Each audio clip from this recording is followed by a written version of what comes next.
Ассалаумағалейкум достар, міне мамыр 3 шағын ауданында ремонт бастағалы жатырмыз. Міне демонтаж жасап тастадық. Алтель стенаның бәрін қырып, кафельдерді бұзып,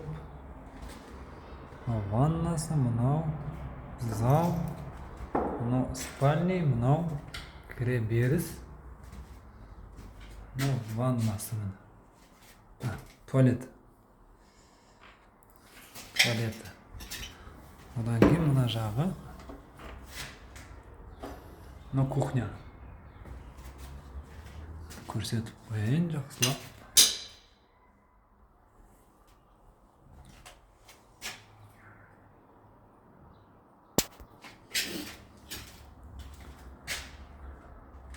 Алдағы күндері қалай ремонт шығатынын көрсететін боламын.